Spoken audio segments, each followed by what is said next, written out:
स्वागत है आपका रोशन स्टार स्टडी पॉइंट पे। मैं ईशा आज आपके साथ चर्चा करने वाली हूँ हमारी 11th क्लास की पाठ्य पुस्तक हिंदी पाठ्य पुस्तक में अंकित जो महादेवी वर्मा की रचना है उनकी कविताओं की। तो इस महादेवी वर्मा ने यहाँ पे 2 कविताएं दी है जिनके 2 अलग अलग नाम हैं। एक का नाम है जाग तुझको दूर जाना है और एक है सब आँखों के आंसू उजले। तो ये 2 कविताओं को आज हम समझेंगे और मैं ट्राई करूँगी कि जल्दी शॉर्ट में ही आपको ये सारी चीज़ें बता दूँ, क्योंकि ये जो कविता है ये थोड़ी सी टिपिकल है, डिफ़िकल्ट है। मतलब कह सकते हैं कि आपकी अंडरस्टैंडिंग के हिसाब से ये इतनी वो नहीं है, क्योंकि ये थोड़ी हाई क्लास में लिखी गई है। तो इसको थोड़ा सा हमें डीप में समझने के लिए चीज़ों को देखना पड़ेगा। तो इसकी वर्डिंग पे ज़्यादा हम ध्यान नहीं देंगे। हम जानना चाहिए इसको जानेंगे कि जो रचनाकार है यानी कि जो महादेवी वर्मा है वो हमें क्या बताना चाहती है अपनी कविता के माध्यम से। और अक्सर इससे जो क्वेश्चन आते हैं वो भी यही आते हैं कि जो महादेवी वर्मा है अपनी इस कविता में क्या कह रही हैं। तो हम स्टार्ट करने से पहले ये देख लेते हैं महादेवी वर्मा का जीवन परिचय। तो आप जैसे अपनी स्क्रीन पर देख रहे हैं कि महादेवी वर्मा जो थी छायावादी काव्यधारा की प्रसिद्ध कवियत्री हैं।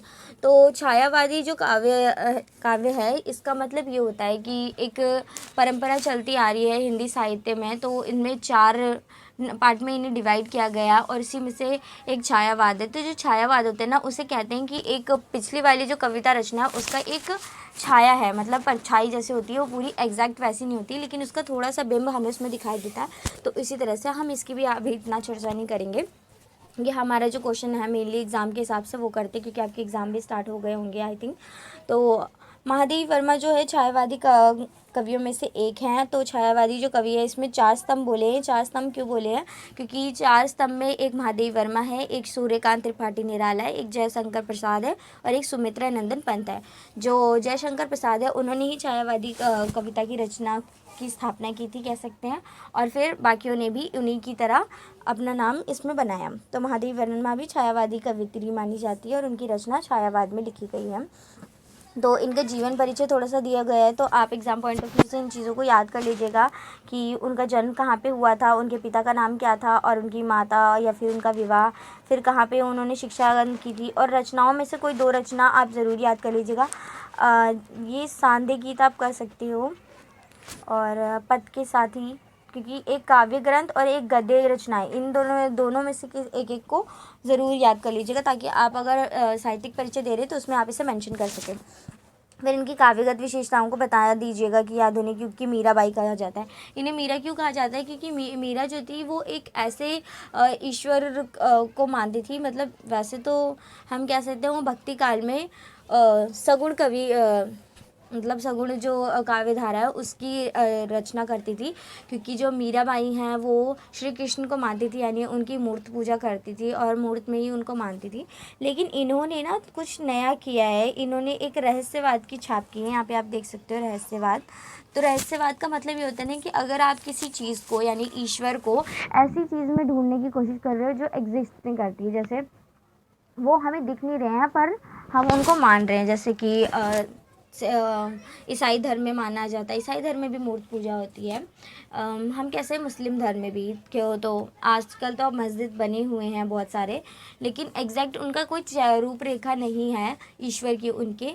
तो इस तरह से ही जो यहाँ पे रहस्यवाद है, रहस्यवाद की यही विशेषता होती है कि वहाँ पे ईश्वर को किसी मूर्त रूप में नहीं पूजा जाता है, बल्कि उनके एक ऐसे शक्ति की पूजा की जाती है जो अदृश्य होता है। तो कबीर दास हों या गुरु नानक जी हों, ये सब ही अमूर्त इसी तरह के रहस्यवाद से जुड़े हुए थे। और जितने भी वो बोलते हैं साधु संत होते हैं, फ़कीर होते हैं, और तो ये सभी जो लोग हैं ना ये सब भी रहस्यवाद से ही जुड़े हुए माने जाते हैं। तो रहस्यवाद ये हो गया। फिर हम देखते हैं असीम प्रियतम के संबंधित इन्होंने जो जो माने हैं हम वो सबसे देख लेते हैं। आगे है रहस्यवादी कवित्री, हमने ये देख लिया। नेक्स्ट हम देखते हैं इनकी जो काव्य उसकी विशेषता, संगीतात्मक, चित्रात्मक, रहस्यवाद, काल्पनिकता तथा प्रकृति सौंदर्य। प्रकृति सौंदर्य आपको बहुत अच्छा इसमें देखने को मिलेगा, क्योंकि ये प्रकृति सौंदर्य के माध्यम से मानव को जोड़ती हुई अपनी कविताओं की रचना करती हैं और वो बताती हैं कि जो मानव है वो प्रकृति के से किस तरह से जुड़ा हुआ है और प्रकृति में ही मानव का उदाहरण दिखता है। और अभी हम कविता पढ़ेंगे तब भी हमें पता चलेगा कि किस तरह से वो प्रकृति में ही मानव को संदेश दे रही है।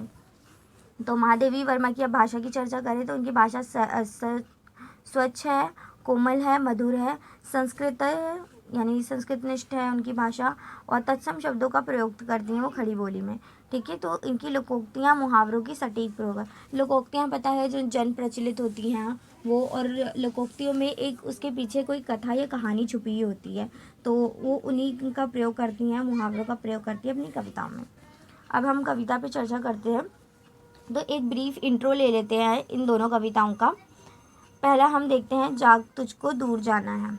जाग तुझको दूर जाना है, ये पता चल रहा है कि यहाँ पे जो कविता है किसी को जगाने की कोशिश कर रही है, क्योंकि उसकी जो मंजिल है अभी तक उसे नहीं मिली है, उसको उसके लक्ष्य की प्राप्ति नहीं है, उसका उद्देश्य अभी भी जीवन का अधूरा रह गया है। इसीलिए जो कवयित्री हैं वो अपनी कविता के माध्यम से उस व्यक्ति को या जिस भी समाज को वो उठाना चाह रही है उसको कहती है कि जाग, अभी तेरे सोने का वक्त नहीं आया है, क्योंकि अभी तुझे बहुत कुछ करना बाकी है।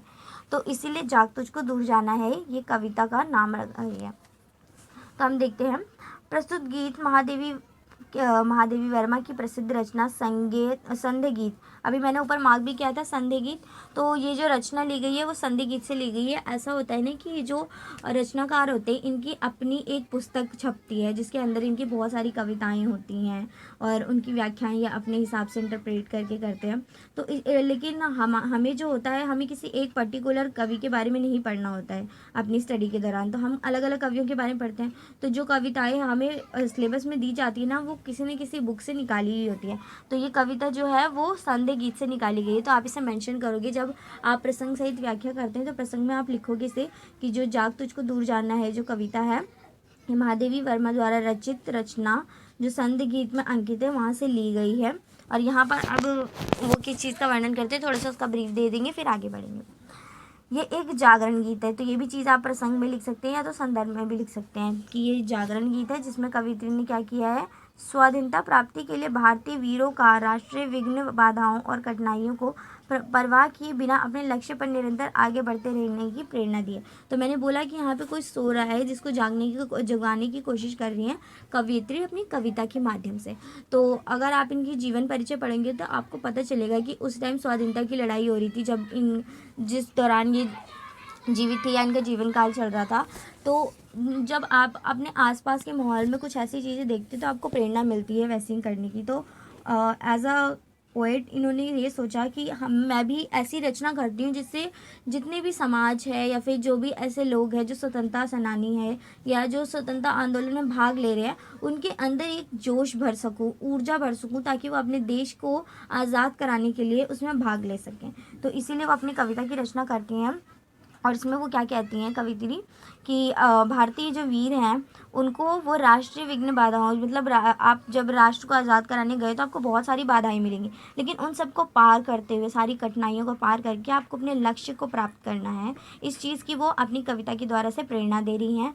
कवित्री ने अपने स्वर्णिम अतीत और साहसी, निडर और कर्मवीर महापुरुषों को याद दिलाते हुए वे उनसे प्रेरणा लेते हुए निरंतर लक्ष्य की प्राप्ति की तरफ बढ़ने की प्रेरणा देती हैं। तो ये जो महापुरुष बोले गए, ये कर्मवीर महापुरुष कौन है, तो जो कवयित्री है आप लोगों को जागरूक करना है या फिर कोई भी चीज़ मतलब हम किसी को कोई चीज़ सिखा रहे हैं तो उसके लिए आपको एग्जाम्पल देना पड़ेगा, तभी किसी व्यक्ति को समझ आएगा कि उसको समझाया क्या जा रहा है। तो इसी तरह कवयित्री क्या कर रही हैं कि कवयित्री महादेवी वर्मा समाज को ये जागृत करने के लिए स्वाधीनता आंदोलन में, ताकि वो भाग ले पूरे जोश और उमंग के साथ, उनको उदाहरण दे रही है किसके, महापुरुषों के, जिन्होंने निडर होकर, कर्मवीर थे, जो हमेशा कर्म पे भरोसा करते थे, फल की इच्छा नहीं करते थे और अपने कर्म के, अपने लक्ष्य को प्राप्ति के लिए, उद्देश्य के लिए अपने प्राण तक गंवाने को तैयार होते थे और वो कभी भी पीछे नहीं हटते थे, निडर होकर साहसी रूप से कार्य करते थे। और ये अतीत के महापुरुष हो गए। आप जैसे 1857 की क्रांति में जितने भी लोग हुए थे तो उनकी प्रेरणा देख के इन्होंने हमारे देश की आज़ादी के लिए जो 20वीं शताब्दी में चल रही थी उसके लिए प्रेरणा दी इन्होंने। तो ये चीज़ें कवित्री यहाँ पे कर रही है मैं इनको। फिर है कवियत्री ने देशवासियों को विषम परिस्थितियों, सांस्कृतिक बंधनों व मोह माया से अप्रभावित होते हुए लक्ष्य की ओर बढ़ने की प्रेरणा दी है। तो कवियत्री और क्या बोल रही हैं कि मुसीबतें आएंगी, मोह माया आएंगे। मोह माया क्या होती है? किसी मानव की मोह माया 2-3 चीज़ें होती हैं। एक तो उसका वस्तुओं से लगाव होता है, एक उसका व्यक्तियों से लगाव होता है। वस्तुओं से जो लगाव होता है उसको लगता है कि भौतिक चीज़ें जितनी भी मुझे मिली है, खासकर विलासिता की चीज़ों में क्या हो गई कि आपके पास एसी है अभी गर्मियों के टाइम में, फ्रिज है, बेड है सॉफ्ट सा, आप वहाँ पे आराम करो, हवा खाओ, पानी पियो ठंडा, कुछ भी खाने को मिले, ऐसा विलासिता वाला जीवन हो। कार भी एयर कंडीशनर हो, कहीं आपको धूप में निकलना ना पड़े, कुछ ना करना पड़े। और व्यक्ति से कौन सी मोह माया होती है कि अगर आप किससे प्यार करते हो, या फिर आपके माता पिता, या फिर आपके रिश्तेदार, और पति के लिए पत्नी, पत्नी के लिए पति या बच्चे, तो ये सारे जो संबंध होते हैं, ये रिश्ते नाते जो बन जाते हैं हमारे, यही सब हम एक व्यक्ति के जीवन में बाधा बन जाती है, जो उसे मोह माया के बंधनों में बांध देती है और फिर उसे आगे नहीं बढ़ने देती, कह सकते हैं उसका विकास रोकने का प्रयास करती है। लेकिन अगर हमें विकसित होना है तो हमें ये सारी मोह माया को छोड़कर आगे बढ़ना है। हमें आराम से विलासितापूर्ण जीवन नहीं जीना है, कि अगर हमें इस जीवन में स्ट्रगल करनी है तो हमें उठना पड़ेगा, सुबह सुबह उठना पड़ेगा, रात को देर से सोना पड़ेगा, मेहनत करनी पड़ेगी, पूरे दिन पसीने बहाने पड़ेंगे। तो ये सब करने के बाद ही हमें सफलता की प्राप्ति होगी। तो यही चीज़ का एग्जाम्पल दे रही है यहाँ पे महादेवी वर्मा, और इस तरह करके वो आगे अपनी कविताएं बोलती हैं। फिर कवित्री ने क्या बोला है कि आत्मा अमरता का ज्ञान कराते हुए मृत्यु से ना डरने की सलाह दी है। यानी कि आत्मा क्या है, इनकी परिभाषा वो देती हैं कि हमारी जो आत्मा है वो नाशवान है। यानी शरीर तो मर जाता है, आप उसी शरीर को चाहे दफना दोगे तो वो क्या हो जाएगी, एक कुछ टाइम बाद डिकम्पोज हो जाएगी, क्योंकि जो मांस होती है वो तो वो जैविक पदार्थ होते हैं। तो जैविक पदार्थ क्या होते हैं, जल्दी से मिट्टी में मिलके डिकम्पोज हो जाते हैं। लेकिन जब हम बात करते हैं कि हमारी आत्मा की, तो आत्मा नाशवान हो गया। आपने कहीं सुना भी होगा कि ये तो हवा में मौजूद रहती है और इसकी कोई रूपरेखा नहीं होती, या फिर इसकी कोई शेप नहीं होता, तो ये बिना शेप के, बिना किसी चीज़ के घूमती रहती है। तो इसीलिए वो कहती हैं कि मृत्यु अगर मिल भी जाती है तो उससे डरने की कोई ज़रूरत नहीं है, क्योंकि मृत्यु तुम्हारे शरीर को मारेगी, तुम्हारी आत्मा को नहीं मार सकती। तुम हमेशा के लिए अमर ही रहोगे, और तुम्हारा ज्ञान जो तुमने प्राप्त किया है, जो अर्जित किया है, वो ज्ञान कभी समाप्त नहीं होगा। कहते हैं ना कि मरने के बाद इंसान कोई वस्तु लेकर नहीं जा सकता, लेकिन ज्ञान लेकर जा सकता है, क्योंकि ज्ञान ऐसी चीज़ है जो आपके अंदर थी और वो हमेशा रहेगी मौजूद। तो ये चीज़ें कही गई है, फिलोसफिकल बातें हैं, तो आप इसको ज़्यादा मत लीजिए, चीज़ों को समझ लीजिए ताकि एग्ज़ाम में लिख लीजिएगा, क्योंकि कुछ चीज़ें ऐसी होती हैं हमें समझ नहीं आती, बट हमें एग्ज़ाम के हिसाब से लिखना पड़ता है, याद करना पड़ता है, तो आपको वो चीज़ें करनी पड़ेगी। नेक्स्ट है, कवियत्री ने पतंगों का उदाहरण देकर बलिदान का महत्व समझाया है। तो कवियत्री का कहना है कि देशवासियों को बलिदान के मार्ग पर अपनी कोमल भावनाओं का बलिदान करना होगा। हमारी कोमल भावनाएं क्या होती हैं कि हमें कोई अगर डांट देता है तो हम रोने लगते हैं, अगर हमें थोड़ी सी भी खुशियाँ मिल जाती हैं हम बहुत ज़्यादा खुश हो जाते हैं और खुशी में नाचने गाने लगते हैं। तो हमें क्या है, ये जो कोमल चीज भावनाएं हैं हमारी, कि हमारी जो इमोशंस है तुरंत में चेंज हो जाते हैं, या फिर किसी की बात सुनकर हो बदल जाते हैं। वो इमोशंस को हमें अपने कंट्रोल में रखना है और उसके बहकावे में नहीं आना, हमें आगे बढ़ना है। इसीलिए हमें पतंग की तरह बनना पड़ेगा जो बलिदान देता रहता है। कैसे बलिदान देता है कि उसको आसमान में हम उसे कितनी ऊंचाइयों तक उड़ाते हैं, पतंग कट जाती है, और पतंग कट जाती है तो क्या होता है, वो गिर जाता है, उसका अस्तित्व खत्म हो जाता है। लेकिन इसका ये मतलब नहीं कि इसने जितनी मेहनत की थी, अचीवमेंट जो उसे मिली थी, वो ख़त्म हो जाएगी। अब एक व्यक्ति अगर पतंग उड़ा रहा है तो जिसने उड़ाया है बहुत ऊंचा, उसका नाम तो हो गया ना कि इसने सबसे बड़ी सबसे ऊंची पतंग उड़ाई थी, और इस पतंग की जैसी भी शेप वगैरह था उसके नाम से वो प्रचलित हो गया। भले ही वो कट गई हो बाद में पतंग, लेकिन उसका नाम तो बन गया ना, तो वो नाम रह जाते हैं, भले ही इंसान रहे ना रहे। ये बात यहाँ पे हम समझ सकते हैं। तो अब इसका काव्य सौंदर्य आप देख सकते हो, काव्य सौंदर्य आपको लिखना होता है, तो इसीलिए इसको भी ध्यान से समझ लीजिए। काव्य सौंदर्य में आपको 2 चीज़ें लिखनी होती है, मैंने पहले ही बताया। एक तो आपको शब्दार्थ लिखना होता है, एक भावार्थ लिखना है। तो शब्दार्थ हम यहाँ पे ज़्यादा नहीं करेंगे, क्योंकि इस कविता की लाइनें बहुत बड़ी बड़ी है। अगर हम एक एक वर्ड को देखें तो वो वर्ड के अंदर भी बहुत डीप मीनिंग है, तो इसीलिए हम एक एक को एक्सप्लेन नहीं कर सकते। फिर भी हम एक जिस्ट में चीज़ें बता सकते हैं कि इन्होंने यहाँ पे क्या बताया। तो यहाँ पे भाव पक्ष में देख सकते हैं, कवयित्री ने विघ्न बाधाओं को, मुसीबतों और विषम परिस्थितियों में भी निरंतर लक्ष्य की अग्रसर होने की प्रेरणा दी है। मुसीबतें आएंगी, समस्याएं आएंगी, परिस्थितियाँ कठिन होगी, पर हमें उस टाइम हार नहीं मानना है और लक्ष्य की प्राप्ति के लिए आगे बढ़ते रहना है। वही चीज़ हमारे अंतरात्मा को प्रेरणा देती है कि हमें कुछ करना है। स्वाधीनता की चाह रखने वाले विपरीत परिस्थितियों से विचलित ना होकर निरंतर आगे बढ़ते थे। अब इन्होंने डायरेक्टली बोल दिया कि वो जिनको संबोधित कर रही हैं, यानी स्वतंत्रता सेनानियों को, या भी जो भी हमारे देश की स्वतंत्रता पे भाग ले रहे हैं, उनको मतलब उनको डिवोट करते हुए ये बोल रही हैं कि स्वाधीनता क्या होती है? हमारी देश की आज़ादी की बात कर रहे हैं। तो जो स्वाधीनता में भाग ले रहे हैं उसे उन्हें कभी भी क्या करना चाहिए? मुसीबतों से डरना नहीं चाहिए, क्योंकि अगर आप इस जगह पे आ गए हो कि अपनी स्वाधीनता की बात कर रहे हो, अपने आत्मसम्मान की बात कर रहे हो, तो आपको मुसीबतें मिलेगी ही मिलेगी। और अगर आप उससे पीछे मुड़ जाते हो तो फिर आपका होना एक तरह से व्यर्थ हो जाता है। तो इसीलिए आपको आगे बढ़ना है, हिलना नहीं है। मुसीबतें आएंगी लेकिन आपको डट के उसका सामना करना है। ये चीज़ें यहाँ पे महादेवी वर्मा अपनी रचना में कह रही है। आत्मा की अमरता और भारतीय की दृढ़ता व शक्ति सामर्थ्य की याद दिलाई है। उन्होंने यही बोला आत्मा की अमरता कैसे होती है, कुछ ऐतिहासिक घटनाओं का एग्जाम्पल दिया होगा या फिर वर्तमान में भी चीज़ें दी होंगी, जैसे मैंने अभी बताया।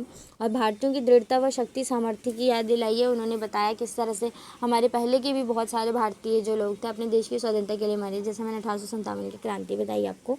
तो उसी तरह के एग्जाम्पल्स देके इन्होंने लोगों के अंदर प्रेरणा का रस भरा, कह सकते हैं।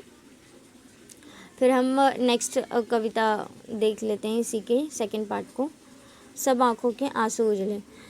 सब आँखों के आंसू उजले इस कविता में महादेवी वर्मा ने प्रकृति के विभिन्न प्रतीकों द्वारा मानव जीवन के यथार्थ को प्रस्तुत किया है। यहाँ पे वो बता रही है कि मानव का जिस तरह से विकास हुआ था, फिर इस विकास में उसने क्या क्या चीज़ें सीखी, क्या क्या गलतियाँ उसने की जिसको वो दोहराना नहीं है। क्योंकि हम इतिहास पढ़ते इसीलिए हैं ताकि हम जो गलतियाँ पास्ट में कर चुके हैं उनको फ्यूचर में ना करें और अपनी आगे आने वाले फ्यूचर को और अच्छा सुधार सकें, इवन अपने वर्तमान को भी अच्छा कर सकें। तो इसीलिए यहाँ पे वो यही बोल रही हैं कि उन्होंने जो प्रकृति है उसके विभिन्न प्रतीकों को, मैंने अभी बताया था, उन्हें जो प्रकृति है उसे मानव से जोड़ रही हैं यहाँ पे महादेवी वर्मा। तो उनके यथार्थ को प्रस्तुत किया है। यहाँ प्रकृति के उस स्वरूप की चर्चा की गई है जो सत्य है, यथार्थ है और मनुष्य को उसके लक्ष्य तक पहुँचने में मदद करता है। यानी कि उस प्रकृति की बात कर रहे हैं, उस प्रकृति के स्वरूप की बात कर रहे हैं जो मानव को कभी हारने नहीं देता है, प्रेरणा देता रहता है, उसके सारे दुखों को कम करके उसके अंदर एक नई ऊर्जा का संचार करता है। जैसे कि मौसमों की बात करें तो हम कहते हैं जब वसंत ऋतु आती है तो वो एक ऐसा मंथ चलता है जिसमें जो नई नई चीज़ें वो होने लगती है, लोगों के अंदर एक नई ऊर्जा आ जाती है, नया जोश आ जाता है, नई उमंग आ जाती है। लोगों में जो थकान हो गई थी, आलस्य आ गया था, सर्दियों के मौसम में आलस आ जाता है। तो जो वसंत की ऋतु जब आती है तो लोगों के अंदर दोबारा से कुछ काम करने की एक चाह पैदा हो जाती है। तो इसी तरह से हर मंथ की एक एक विशेषता होती है। जब गर्मी का मौसम होता है तो कहते हैं कि बहुत ज़्यादा मेहनत करने वाला टाइम होता है, जहाँ पे आपको बहुत मेहनत करनी पड़ती है। तो इस तरह की चीज़ें, अक्सर ये चीज़ें साहित्य में होती है। अगर हम इसे अंडरस्टैंडिंग रियलिटी में देखें साइंस के हिसाब से तो ऐसा कुछ नहीं होता, बट कविताओं में चीज़ें मेंशन की होती हैं ऐसी। तो ये यहाँ पे इन्होंने बोला है। फिर है अपनी मानव प्रकृति में परिवर्तन लाए बिना दूसरों को कल्याण करने का संदेश यहाँ निहित है। यानी कि मानव जो है वो प्रकृति में परिवर्तन लाए बिना दूसरों का कल्याण करने का संदेश दिया। कि हम आजकल क्या करते हैं कि जब प्रकृति को नष्ट करते हैं तभी जाके हम सोचते हैं कि मानव का विकास हो सकता है या फिर मानव के जीवन का सुधार होगा, लेकिन ऐसा नहीं है। हम बिना मानव को मतलब प्रकृति को नुकसान पहुँचाए हम मानव जितने भी हैं वो आगे अपना बाकियों का भी कल्याण कर सकते हैं, खुद का भी कल्याण कर सकते हैं। तो यहाँ से हम कह सकते हैं सस्टेनेबल डेवलपमेंट की बात यहाँ पे वो कह रही हैं, इस तरह का मैसेज वो दे रही हैं। फिर है कवयित्री ने सभी के आंसुओं को उजला बताया है क्योंकि वह मन की सत्य भावनाओं को प्रतीक है। तो हम अक्सर कहते हैं कि जो लोग हर छोटी छोटी बातों पे रो देते हैं उनकी आंखों में बहुत सच्चाई होती है, हृदय में बहुत सच्चाई होती है। क्योंकि हमारे जो आंसू होते हैं वो बयां करते हैं कि हम झूठ नहीं बोलते, लेकिन आजकल ये चीज़ें भी हमेशा लागू नहीं होती, क्योंकि कुछ लोग होते हैं जो दिखावे के आंसू भी निकाल देते हैं। तो लेकिन कवि ने यहाँ पे पॉजिटिव वे में इंडिकेट किया है कि जो आंसू होते हैं वो उजला बताया है उनको, इसलिए कि ये सच्चे हैं और जब भी ये निकल रहे हैं इसका मतलब वो मन की सत्यता के बारे में बता रहे हैं, हृदय की सत्यता के बारे में बताएं। और ये सत्य की भावनाओं का प्रतीक है एक तरह से, जो आंसू गिरते हैं। सृष्टि के सभी पदार्थ ईश्वरीय सत्ता से प्रभावित हैं, यानी कि इस संसार में जितने भी पदार्थ हैं इस पर हम मानव का अधिकार नहीं हो सकता जब तक कि हम ये ना मान लें कि ये सब प्रकृति का दिया हुआ है। और ये प्रकृति क्या है? प्रकृति हम कह सकते हैं शक्ति की द्वारा निर्मित एक रचना है, और वो शक्ति ईश्वरीय सत्ता द्वारा चलाई जाती है, या फिर ईश्वर की एक वो है शक्ति। तो इसमें भी बहुत डिबेट कर सकते हैं, बट हम उस पर नहीं जाएंगे। तो मैं एक सिंपली बता दूं कि जो कहते हैं कि दुनिया में जितनी भी चीज़ें हैं वो सब भगवान के द्वारा दी गई है, तो उस पर जो अधिकार है वो भी भगवान का है, यानी ना इस पर किसी एक पर्टिकुलर मानव का अधिकार है, ना इस पूरे समाज का अधिकार है। इसके पे अधिकार है उस शक्ति का जो है या नहीं, इसके बारे में तो हम नहीं जानते। ये चीज़ हो गई। फिर हम देखते सभी पदार्थों की त्यागमयी भावना से उत्पन्न करुणा और वेदना भी अंततः जीवन को उज्ज्वलता प्रदान करती है। अंततः आंसुओं का उजला कहना सार्थक एवं उपयुक्त है। अब यहाँ पे बोला है कि सभी पदार्थों की त्यागमयी भावना से उत्पन्न करुणा, कि जैसे ऋषि मुनि या फिर जितने भी हमारे साधु संत होते हैं वो क्या करते हैं, हम अपनी जो घर बार है उसको छोड़कर ब्रह्मचर्य का पालन करते हैं और इस जीवन की जितनी मोहमाया से दूर जाने के लिए चीज़ें छोड़ देते हैं। तो कह सकते हैं कि एक सत्य जो है वो इसी से प्रकट होता है। जब आप मोह माया से दूर हो जाओगे तभी आपको सत्य दिखेगा, वरना आपको सत्य दिख ही नहीं सकता। आंसुओं का उजला कहना सार्थक एवं उपयुक्त है। मतलब आंसुओं का उजला का क्या कह सकते हैं, इसका मतलब क्या होता है, यानी हमारी भावनाओं की सत्यता, ये हृदय की सत्यता। तो ये सत्यता कब प्रकट होगी, जब हम त्यागमयी बनेंगे, त्यागमयी भावना रखेंगे कि दूसरों के लिए भी त्याग देंगे और अपनी जीवन को सफल बनाने के लिए भी सारी भौतिक विलासिता को त्यागेंगे।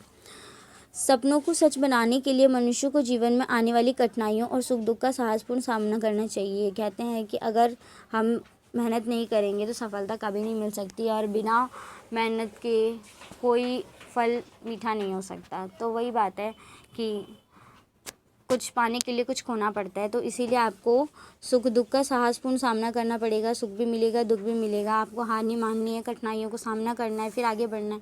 तो ये सारी चीज़ें क्या दिखा रही हैं, वो एक दोनों ही कविताओं में प्रेरणा देने की कोशिश कर रही है। तो अगर हम दोनों का एक तरह से वो देखें, समरी निकालें, या फिर क्या उसे कहेंगे हम, प्रतिपाद्य निकालें एक सारांश के रूप में, तो हम कह सकते हैं कि महादेवी वर्मा अपनी रचनाओं में हर चीज़ के माध्यम से सिर्फ मानव के अंदर एक जागरूकता की संचार कर रही है और लोगों को प्रेरणा दे रही है कि उन्हें हार नहीं मानना है, आगे बढ़ना है।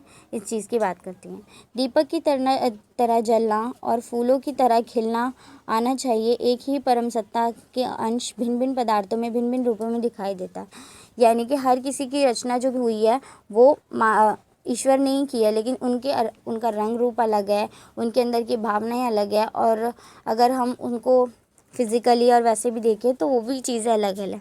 तो सारे पदार्थ अलग अलग होते हैं, एक मटेरियल होते हैं, एक नॉन मटेरियल चीज़ें होती हैं। तो वो सभी हमारे आसपास हैं, लेकिन सबके अलग अलग महत्व और विशेषता है। हाँ, तो हम नॉन लिविंग और लिविंग थिंग्स की बात कर रहे थे। तो हमने देखा कि जो लिविंग थिंग्स होती है, लिविंग थिंग्स में भी हमें बहुत सारी चीज़ें दिखती हैं। इसमें मानव भी होते हैं और पशु पक्षी भी होते हैं, ये सभी लिविंग थिंग्स है। फिर चाहे हम पौधे देख लें, पेड़ पौधे, ये सब, लेकिन सबकी देखोगे आप तो बनावट भी अलग अलग है। इवन मानव के अंदर भी बहुत सारे ऐसे लोग हैं जिनकी अलग अलग विशेषता, कुछ लंबे चौड़े मोटे पतले, तो अलग अलग रंग के, तो हर चीज़ें अलग होती है, लेकिन सबके अंदर कोई ना कोई अपनी एक विशेषता होती है जिससे वो अपनी श्रेष्ठता सिद्ध करता है। यानी कि उसके अंदर क्या क्षमता है वो अलग अलग हो सकती है। कोई डांस में अच्छा होगा, कोई सिंगिंग में अच्छा होगा, कोई राइटिंग में अच्छा होगा, कोई किसी और चीज़ में। तो इस तरह से हर कोई अपने अपने ही अस्तित्व में बेस्ट होता है। तो ये चीज़ें यहाँ पे कही गई है, और जो कवियत्री हैं वो भी इसके माध्यम से यही बता रही हैं कि किस तरह से जो हमें जो कंपैरिजन करते हैं आजकल के मानव हर चीज़ से, कि आपसे बेस्ट ये है, ये से बेस्ट ये है, कोई किसी से बेस्ट नहीं होता, बल्कि हर व्यक्ति अपने आप में ही बेस्ट होता है। तो उसको यही समझकर आगे बढ़ना चाहिए कि हम खुद में पूर्ण हैं और पूर्णता से जीवन जी सकते हैं अगर हमें खुद पर विश्वास है। तो ये चीज़ें यहाँ पे कवियत्री कह रहे हैं। इस तथ्य को कवियत्री ने अनेक उदाहरणों द्वारा स्पष्ट किया है। वो उसके एग्जाम्पल देती हैं। अभी हम एक बार कविता को भी देख लेंगे, फिर हम उस उदाहरण कविता में महादेवी वर्मा दे रही हैं उसका पता चल जाएगा हमें। छायावादी कवियों ने प्रकृति को मानवीय चेतना और संस्कार से युक्त माना है। यही कारण है कि छायावादी कविता में प्रकृति मानवीय व्यवहार का परिपूर्ण है। यहाँ पे क्या बोला है कि प्रकृति जो है मानवीय व्यवहार का परिपूर्ण है। ये लाइन समझने की है कि जो नेचर है वो मानवीय व्यवहार से परिपूर्ण है, यानी कि जो नेचर में चीज़ें हैं वही चीज़ मानव को प्रभावित करती हैं कुछ भी करने के लिए। लेकिन हम ये नहीं कह सकते हैं पूरी तरीके से, क्योंकि जो मानव है आजकल बहुत ही ज़्यादा क्रूर होता जा रहा है, ऐसे दुष्कर्म कार्य भी करने लगा है जो एथिकल नहीं है। तो ऐसे काम को अगर हम देखते हैं तो हमें ऐसा नहीं लगता कि प्रकृति ऐसी चीज़ें हमें दिखाती होगी, फिर भी मानव ऐसे कर्म कर रहे हैं। तो प्रकृति मानवीय व्यवहार से परिपूर्ण है, यानी कि प्रकृति और मानव का एक घनिष्ठ संबंध है और वो दोनों सदियों से साथ रहते आए हैं, इसीलिए दोनों एक दूसरे को प्रभावित करते हैं। अगर प्रकृति नहीं होगी तो मानव नहीं रह पाएगा, और अगर मानव नहीं होगा तो प्रकृति का अस्तित्व कम हो जाएगा। तो ये चीज़ यहाँ पे बात की गई है, और इस तरह से ये जो पूरी रचना है उन्होंने कंप्लीट की है महादेवी वर्मा ने। तो अब हम एक बार कविता को पढ़ लेते हैं, थोड़ी कोशिश करेंगे उसको समझने की, बट हम उसके बिल्कुल एक एक लाइन टू लाइन नहीं जाएंगे क्योंकि लंबी कविता है। तो ये आपकी कविता आप स्क्रीन पर देख रहे हो, जाग तुझको दूर जाना है।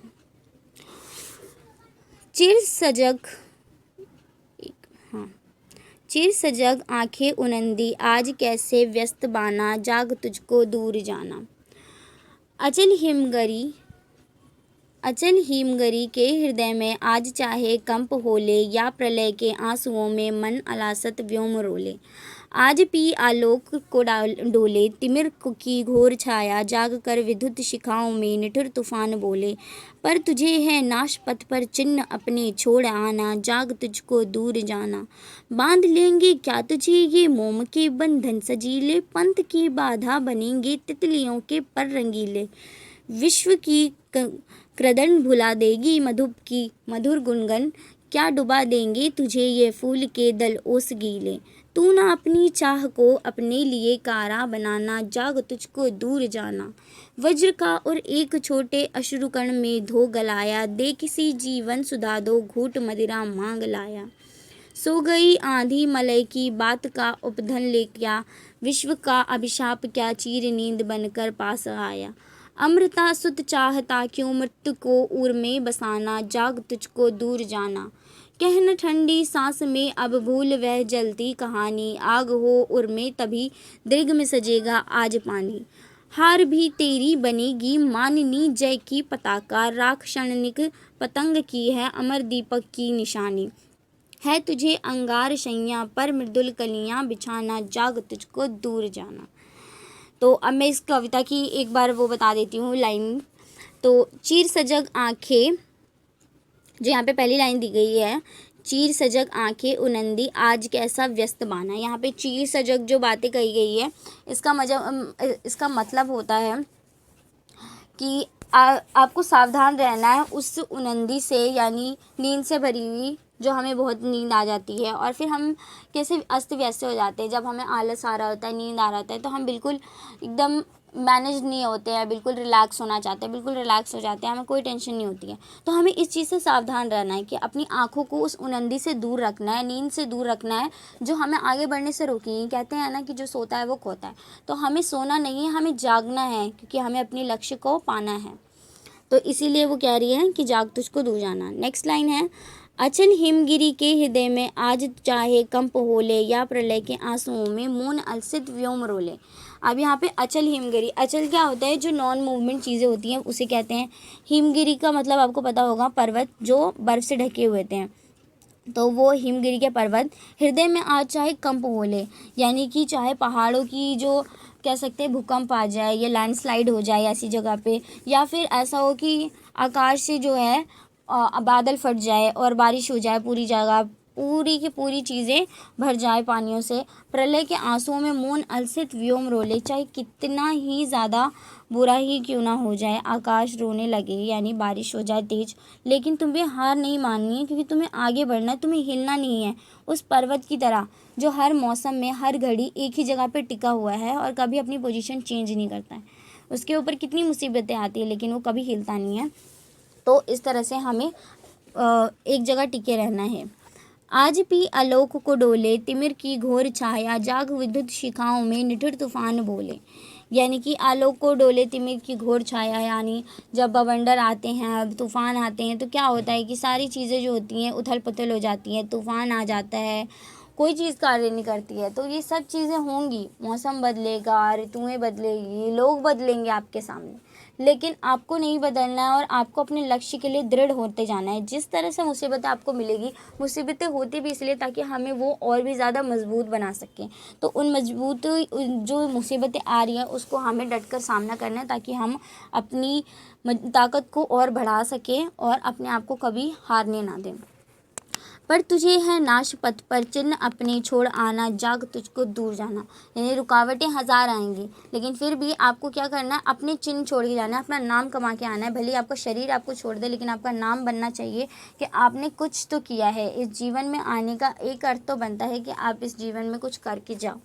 यानी अगर हम देखते होंगे जो भी माउंटेनर होते हैं, उन्होंने अगर किसी एवरेस्ट पे जाने का चाह रखा है, हमें जाना है, तो उनको बहुत सारी चीज़ें होती हैं कि ऑक्सीजन लेवल कम हो जाता है, पहाड़ों पे क्या होती है, कई बार बहुत ज़्यादा बर्फ़ की चादर होती है, नहीं चल पाते हैं, और ऐसे ऐसे पहाड़ होते हैं जिस पे चढ़ना मुश्किल होता है, कभी कभी लैंडस्लाइड हो जाती है, तूफान जाती है, बादल फट जाते हैं, लेकिन वो हार नहीं मानते और फिर किसी तरह चढ़ के वहाँ पर जो सबसे ऊंचाई होती है, एकदम ऊंची चोटी पर जाकर अपना परचम लहरा कर आते हैं। यानी कि जो भी चिन्ह अपने वहाँ पे वो छोड़ना चाहते हैं वो रहते हैं। कोई अपना झंडा गाड़ देता है, वहाँ की मिट्टी ले आता है। तो इस तरह के हम एग्जाम्पल देखने हैं। लेकिन यहाँ पे जो कविता के द्वारा कवित्री बोल रही हैं वो ये कह रही हैं कि हमें अपना नाम कमा के आना है, कि हम मर जाएं लेकिन हमारे नाम इतिहास के पन्नों में लिखा जाए, जैसे कि इतिहास में जितने भी स्वतंत्रता सेनानी हैं उनके लिखे गए। फिर है, बांध लेंगे क्या तुझको मोम के बंधन, सजीले पंथ को बाधा बनेंगे तितलियों के रंग पर रंगीले।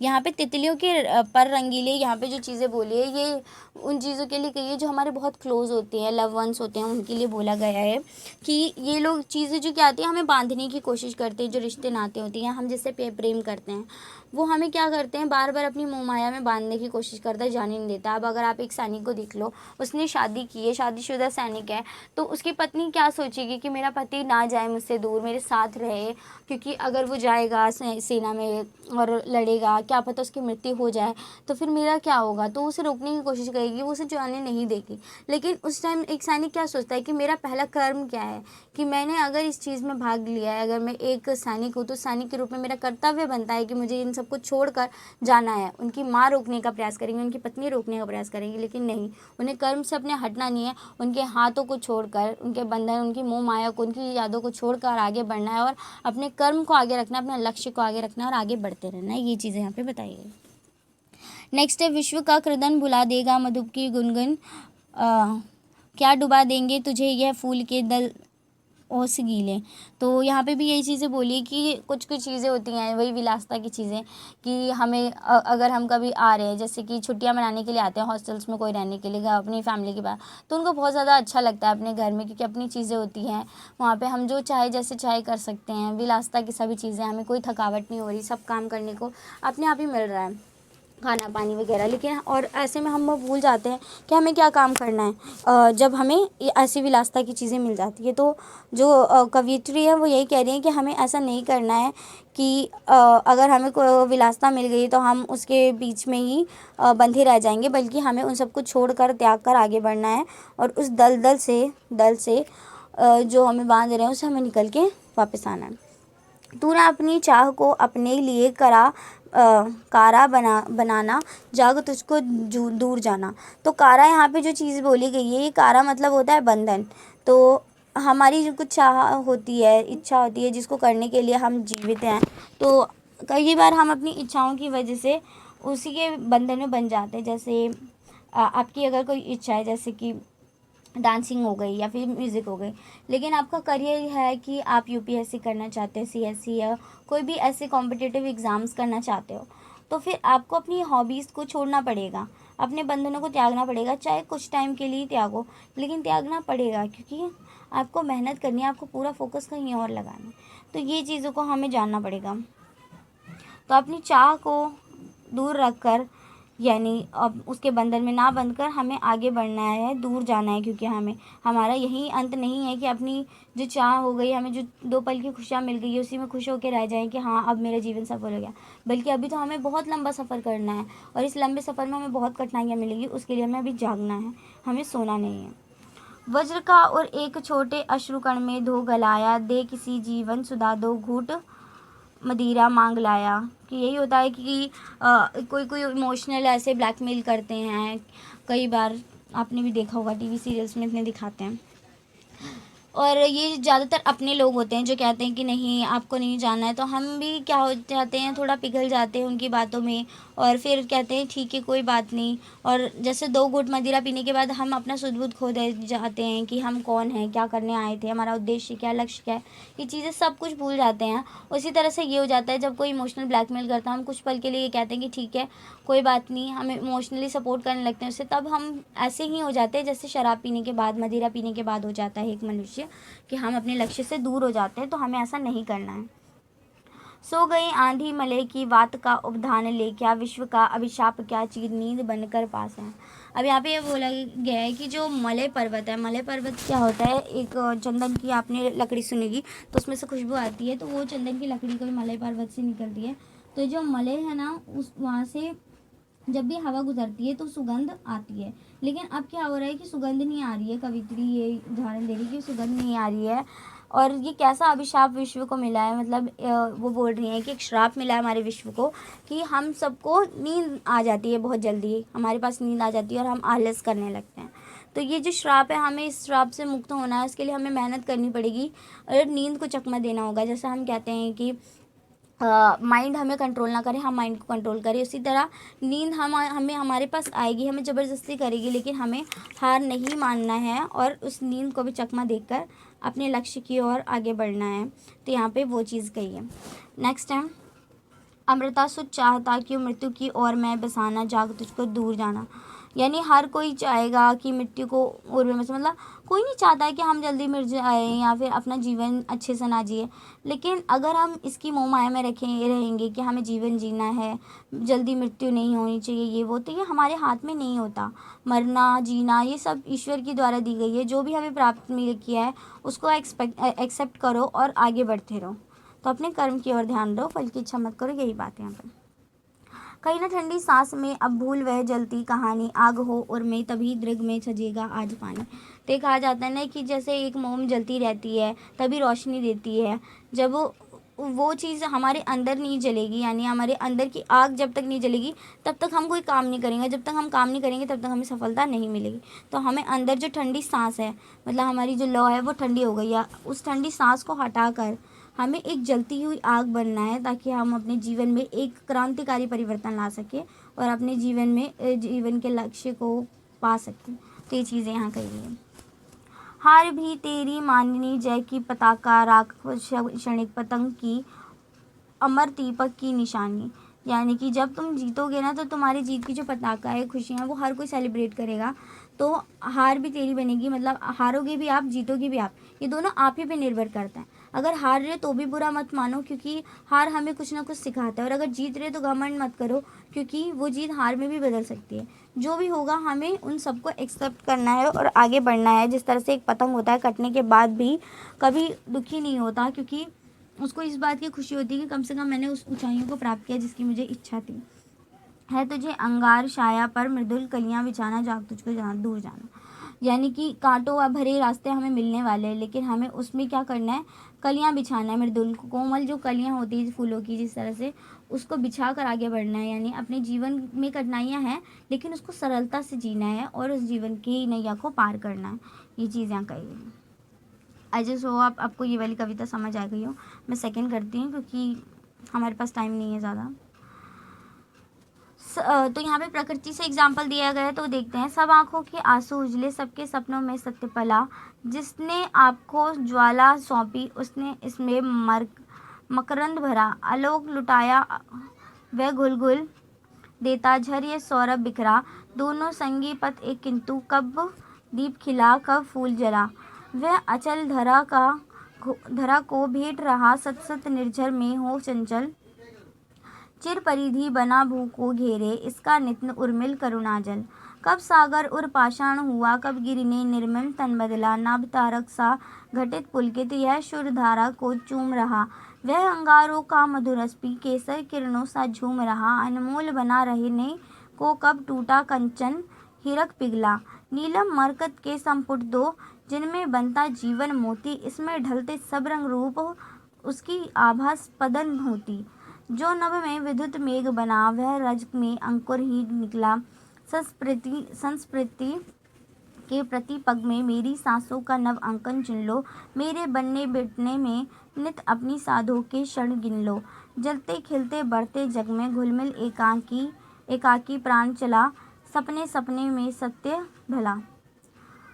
तो यहाँ पे क्या कहा गया, सब आंखों के आंसू उजले। मैंने बताया आंखों के आंसू का मतलब क्या है, सत्यता या फिर हृदय की सत्यता, भावनाओं की सत्यता जो दिखती है, उससे यहाँ तात्पर्य है आंखों के आंसू उजले। यानी आंखों से अगर आंसू गिर रहे हैं यानी कि वो सत्य है, हमारी हृदय की सत्यता का प्रमाण दे रहे हैं। जिसने उसका ज्वाला सौंपी, उसने इसमें मकरंद भरा। तो ये मकरंद क्या होता है, एक मकरंद का नहीं पता बट मरकत पन्ना होता है। तो मकरंद हम कह सकते हैं खुशबू। हाँ, तो जिसने खुशबू भरी इसमें आलोक लुटाया, वह घुल घुल देता झरिया सौरभ बिखरा। तो जैसे फूल होता है, फूलों में खुशबू होती है और वो रस होता है, वो क्या करता है, जितने भी बर्ड्स वगैरह आते हैं उनको वो खुशबू, उस सुगंध और वो स्वाद उन लोगों को देने का प्रयास करता है। तो इसी तरह से क्या होता है कि हमें भी अपनी एक ज्वाला बन के जलना है और अपनी सत्य की जो प्रमाण हम दे रहे हैं वो हमेशा लोगों को दुख नहीं करती हैं, बल्कि उनमें भी सुख अंतर्निहित होता है। ये चीज़ें कही गई है। नेक्स्ट है, दोनों संगी पथ एक किंतु, कब दीप खिला कब फूल जला। अब यहाँ पे बोला गया है जो पंथ है एक किंतु, कब दीप खिला और कब फूल जला। दोनों एक जैसी हैं। एक दीपक होता है जो मतलब इन्होंने अलग अलग बोला है। दीप क्या होता है, ये जलता है, और जो फूल होता है वो खिलता है। तो कवि को ये बात नहीं समझ आ रही, दीप कब खिल गया और कब फूल जलने लगा। तो ये चीज़ें अक्सर होती है कि हमें पता ही नहीं चलता क्या क्या चीज़ें हो रही हैं। तो हमें उन चीज़ों की जो सत्यता है वो कब पता चलेगी, जब उनके आंसू जो हैं वो आँखों से उजले हुए दिखेंगे। वह अचल धरा को भेंट रहा, सत सत निर्झर में हो चंचल। चंचल यानी कि जो चेंज होता रहता है, मतलब एक जगह टिक के नहीं रहता भाई। वह अचल धरा को भेंट रहा, सत सत निर्झर हो चंचल। चिर परिधि बना भू को घेरे, उसका निहित उर्मिल करुण जल। कब सागर और पाषाण हुआ, कब गिरि ने निर्मम बन बदला। मैंने वही कहा कि यहाँ पे मानव का किस प्रकार से उद्भव हुआ उसी की बात की गई। तो यहाँ पे ये बोला पाषाण का मतलब क्या है, जो पत्थर का युग था। कहा जाता है कि इतिहास को अलग अलग कालों में बांटा गया है, जैसे पूरा पाषाण, नवपाषाण और इसके बीच मध्य पाषाण। तो जो पाषाण काल था जहाँ पत्थरों का युग था, तो पत्थरों के युग में क्या वो किस तरह से बदल गया और आज का समय आया, कब हुआ ये चीज़, और कब जो भूमि है जो सिर्फ आग का गोला थी पहले, फिर जल आया इसमें, उसमें जीवन कैसे उभरा। तो ये चीज़ों की बात वो कर रहे हैं। नभ तारक सा घटित पुलकित, यह शूर को चूम रहा। वह अंगारों का मधुर रस पी, केसर किरणों सा झूम रहा। यानी कि खंडित पुलकित, खंडित मतलब टुकड़े टुकड़े हो गए हम। विशूर धरा को चूम रहा, यानी कि जो ऊंचाइयाँ उसको चूम रहा है। और अंगारों का मधुर रस जो है वो पी कर, यानी कि मुसीबतें आ रही है, उन सभी मुसीबतों को आप झेल रहे हो, आप अपने अंदर ले रहे हो और आगे बढ़ रहे हो। ये चीज़ें सिंपली यहाँ पे कही गई। अनमोल बना रहने को कब टूटा कंचन हीरक पिघला। अब वो कहते हैं ना कि एक पत्थर जब तक उस पर मार नहीं पड़ेगी तब तक वो एक अच्छा चीज़ नहीं बन के उभरेगा। यानी जो पत्थर शेप में होता है एक अच्छी तरह से बन जाता है तो उसकी पूजा होने लगती है, उसकी वैल्यू बढ़ जाती है। तो इसी तरह से जब तक हीरे को भी एक हीरे के रूप में नहीं पिघलाया जाएगा कांच को, तो तब तक हम नहीं कह सकते कि उसकी सौंदर्य या उसकी जो क्षमता है उसको निखारा जा सके। तो अपने आप को निखारने के लिए भी हमें सबसे पहले क्या होता है, पिसना पड़ता है, तभी जाके हम आगे एक पूर्णता निपुण हो पाते हैं और हमारे अंदर की जो क्षमता है उसका विकास हो पाता है।